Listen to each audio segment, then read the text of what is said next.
Good morning all of you.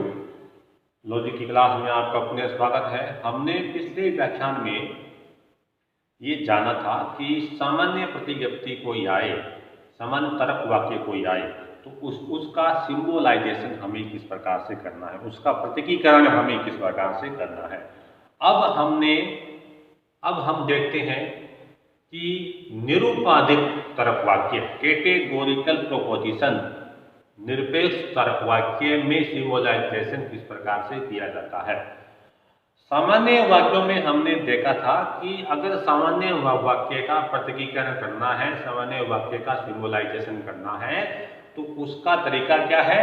विधेय पद जो है उसको हम लार्ज के रूप में लिखते हैं और उसके दाईं ओर उसके पैर में उद्देश्य पद को छोटा करके लिखते हैं। इस प्रकार के सामान्य वाक्य एक पदीय भी हो सकते हैं, द्विपदीय भी हो सकते हैं, एक पद के साथ दो प्रकार के विधेय पद भी आ सकते हैं। अब हम जो अरस्तु ने 4 प्रकार के निरपेक्ष तर्क वाक्य बताए हैं, कैटेगोरिकल प्रोपोजिशन, उनमें प्रतीकीकरण हमें करना हो, ए ई आई ओ जो 4 प्रकार के वाक्य, उनमें अगर हमें सिंबोलाइजेशन करना हो तो हम वो किस प्रकार से करेंगे। सामान्यतः जब भी हम निरुपाधिक तर्क वाक्यों में प्रतीकीकरण करते हैं तो हम वहां वाक्य के परिमाण को भी लिख देते हैं, क्योंकि अगर हमने वाक्यों के परिमाण को नहीं लिखा तो फिर वाक्यों में कोई अंतर नहीं रहेगा। आप परिमाण कौन से, सभी मनुष्य सुंदर है,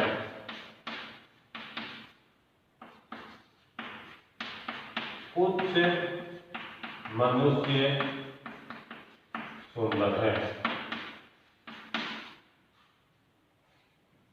इसमें परिमाण कौन सा है, सभी या कुछ। तो जब ये दोनों ही निरुपाधिक तर्क वाक्य हैं, अगर हमने इनके परिणाम को नहीं लिखा, हमने मान लीजिए इन दोनों के परिमाण को नहीं लिखा तो फिर ये दोनों वाक्य एक जैसे हो जाएंगे, मनुष्य सुंदर है, मनुष्य सुंदर है। इसलिए वाक्यों में भेद करने के लिए हम शुरू में वाक्य के परिमाण को प्रदर्शित करते हैं, वाक्य के परिमाण को लिखते हैं, ताकि हमें यह पता चले कि ये वाक्य कौन सा है और ये वाक्य कौन सा है। तो यहाँ हमने सभी लिख दिया, यहाँ कुछ लिख दिया। ये एक प्रकार का वाक्य है, ये आई तरह का वाक्य है। इसी तरह कोई मनुष्य सुंदर नहीं है,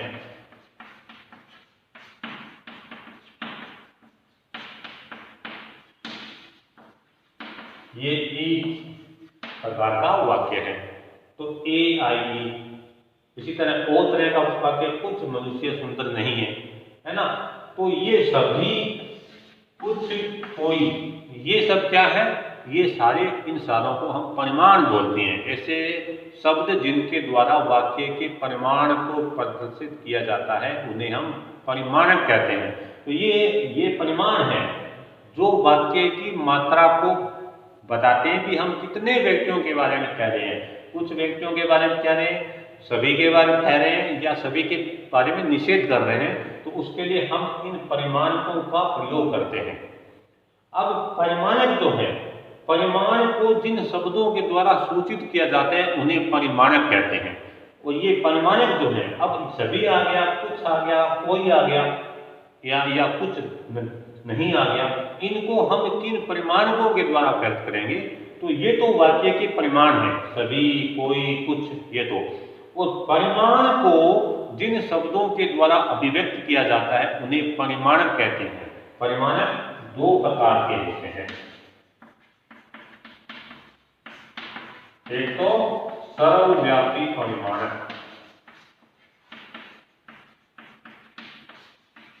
और दूसरा अंशव्यापी परिमाण।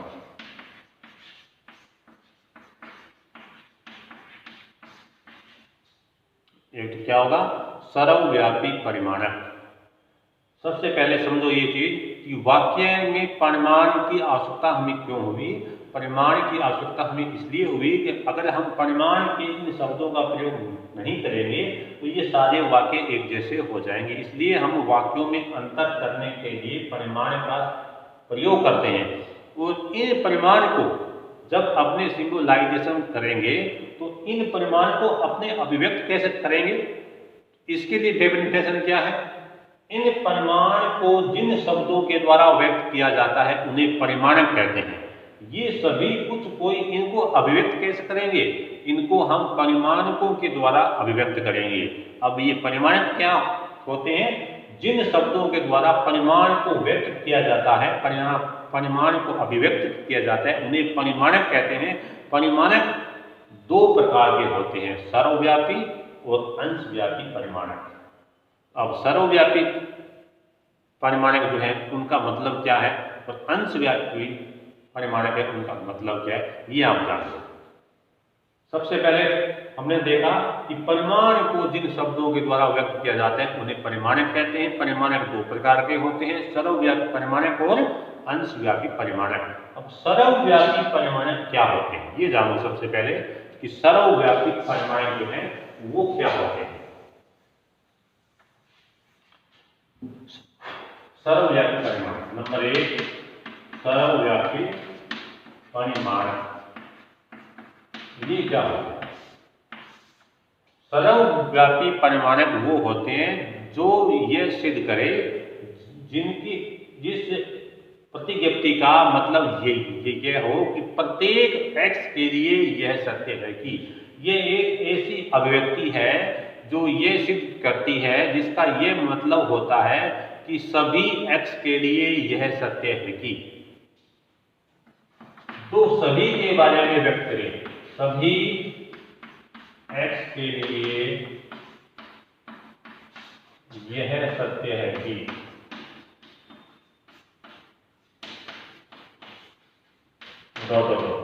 या सभी प्रत्येक। सर्वव्यापी परिमाणक का मतलब केवल इतना है कि प्रत्येक x के लिए यह सत्य है कि, यदि ये सभी के बारे में बात करेगी, सभी x के लिए यह सत्य है कि। ये परिमाणक दो तरह के होते हैं, सर्वव्यापी परिमाणक और अंशव्यापी परिमाणक। सर्वव्यापी कौन से, सभी x के लिए यह सत्य है कि, या प्रत्येक x के लिए यह सत्य है कि। दूसरा है अंशव्यापी परिमाणक। इसका मतलब क्या है,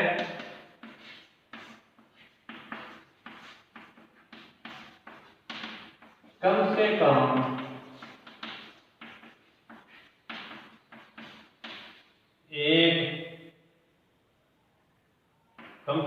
एक सत्य है कि,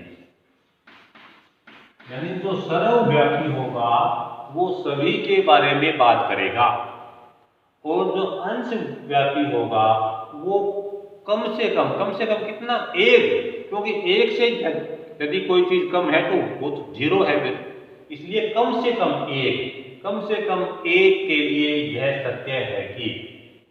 अंशव्यापी ये भी दो तरह के होते हैं, सर्वव्यापी विध्यात्मक और सर्वव्यापी निषेधात्मक। उसी प्रकार से अंशव्यापी परिमाणक है, ये भी दो तरह के होते हैं, अंशव्यापी विध्यात्मक और अंशव्यापी निषेधात्मक। लेकिन मेन चीज इसका यह है कि परिमाणक का मतलब क्या है कि परिमाणक जिन शब्दों के द्वारा परिमाण को, वाक्य के परिमाण को व्यक्त किया जाता है उन्हें परिमाणक कहते हैं।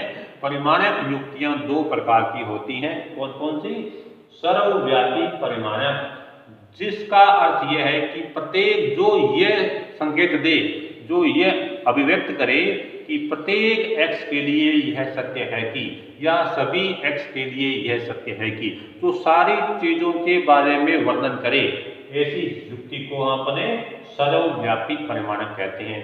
दूसरा है अंशव्यापी परिमाणक, ऐसी युक्ति जो इस बात का संकेत करे कि एक x ऐसा है कि, कम से जैसे आपने इसमें वाक्य आए कि कुछ कबूतर पक्षी हैं, तो यानी कम से कम एक पक्षी ऐसा है जो कबूतर है और पक्षी भी है।